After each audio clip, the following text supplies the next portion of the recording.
Hello guys, welcome to the channel. प्रायः जस्तो मान्छेहरूले कुष्ठरोगको बारेमा सुनेको होला। आज चाहिँ हामी त्यो कुष्ठरोग गराउने कीटाणु चाहिँ ब्याक्टेरिया, जसले चाहिँ माइक्रोब्याक्टेरियम ल्याप्री भन्छ, त्यसलाई चाहिँ हामी हेर्नेवाला छौँ। यहाँ यो देख्न सक्नुहुन्छ, यो टिस्यु पेपरमा ऱ्याप गरेको एउटा स्लाइड छ।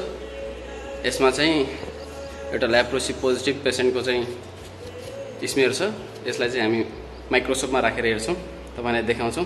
Okay, let's see. कुष्ठरोग भनेपछि पहिलाको अहिले त त्यति धेरै छैन। पहिला चाहिँ है, इभन मान्छेलाई अलग्गै राख्ने, छुट्याएर राख्ने, छुनु हुँदैन भन्ने, अनि कहाँ कुन पहिलाको जन्मको पाप हो, अघिल्लो जन्मको वाला भन्ने थियो। त्यो चाहिँ अहिले चाहिँ त्यस्तो चाहिँ छैन जे भए पनि। ओके, अब मैले चाहिँ यसमा ठ्याक्कै त्यति धेरै चाहिँ कीटाणुहरू चाहिँ देखेको छैन। म तपाईँलाई कस्तो हुन्छ पछि देखाउँछु। ल हेर्नु, यो सेन्टरमा एकछिन हातले कुष्ठरोगको कीटाणु हो, कुष्ठरोग गराउने। ल हेर्नुहोस् त, यो 1 2 3 4वटा छ यसमा चाहिँ ठ्याक्क देखिएको। यस्तै अरू पनि छ, तर धेरै चाहिँ छैन यसमा। कुनै बिरामीको चाहिँ एकदमै धेरै हुन्छ, पुरै जताततै कीटाणुहरू हुन्छ।